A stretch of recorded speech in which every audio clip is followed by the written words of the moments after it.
Hi everyone, hope you're doing well from wherever you're watching this channel, depending on your time zone. Now, the yesterday's protest shocked William Ruto. Raila Odinga was so much shocked, and all those allies who decided to move to the Kenya Kwanza side were very shocked. They were shocked, they could not believe that we can have a countrywide protest that is super massive. If you go to Nairobi, it was the mother of all protests.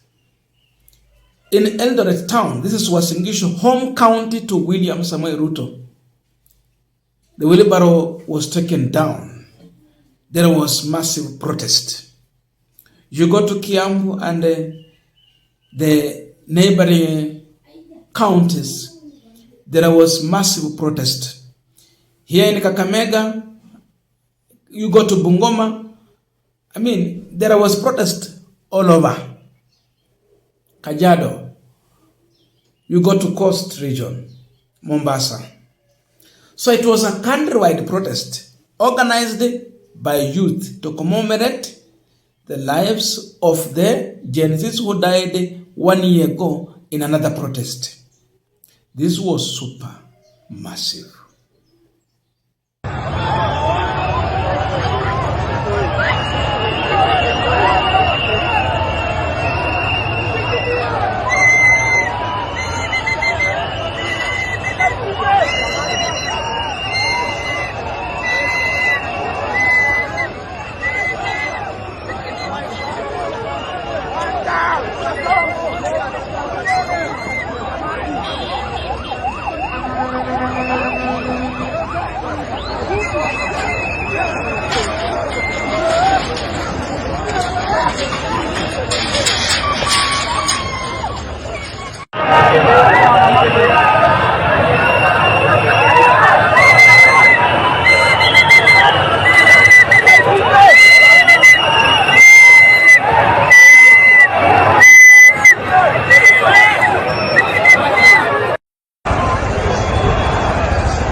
Now, what is surprising William Ruto and his current team is that in this protest, there was no one paying the people to go and protest. There was no clear politician who was taking the youth to the street. But the youth literally organized themselves and got to the street to speak out. That is lethal. It is dangerous. There are tactics that Ruto had applied earlier in an attempt to tame protest in this country, such that he can serve the entire term without facing serious, massive criticism and resistance. We want to look into that approach that Ruto was trying to apply and how it is definitely failing with his new team that he's having. But before we go deep into that, I have a quick and humble request. For those who are watching this channel and you have not yet subscribed, please consider subscribing. To our returning subscribers, I must say thank you so much. And again, to all our viewers, please give this video a thumbs up. Thank you so much, and back to our discussion. Now, earlier, for Ruto to stabilize his presidency, he decided to do one thing: bring his opponents, who seemingly are posing as a serious threat to his presidency, closer to him. No matter what, no matter how expensive, he had to bring them close to him. Number one, Raila Odinga. When Raila Odinga used to call for mass action, it used to happen. It used to be big. So to stop this, Ruto needed Raila Odinga on his side. And so, he expensively bought Raila Odinga. That's what I can say. Because you go into agreement, nitakupea watu 4-5 kazi pale, utapata contract 1, 2, 3, and all those. Si mambo tu tunaamuka na unaenda, I will compensate you, ile campaign ulifanya and all that. There are so many things. It's just allegations. So Ruto had Raila Odinga on his side, and he knew with Raila Odinga, there's no one who can call a massive protest in this country and it becomes successful. Because Raila was the mother of all demonstrations. Akiita ni hivyo.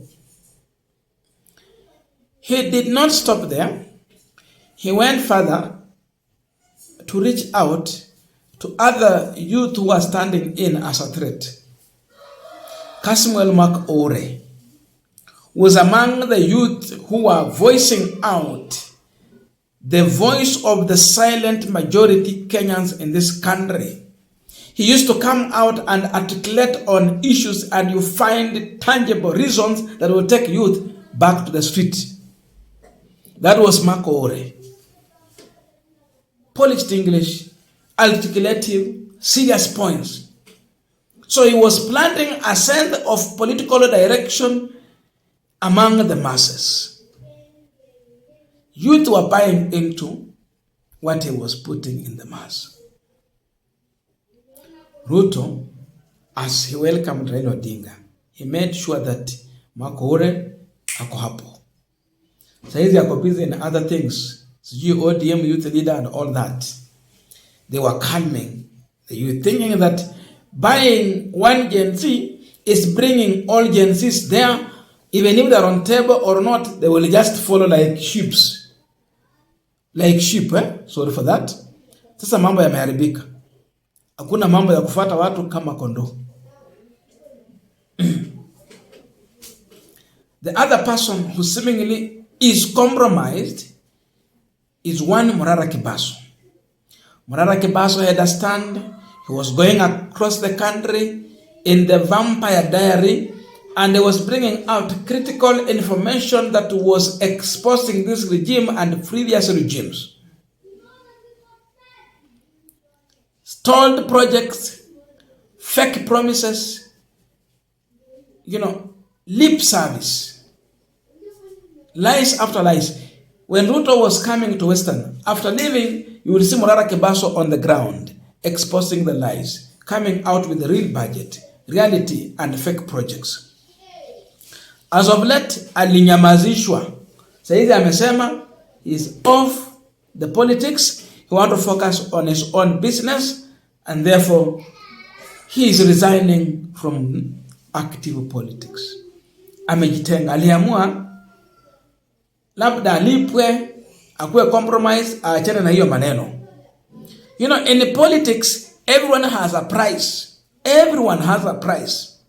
The difference is that these prices do vary.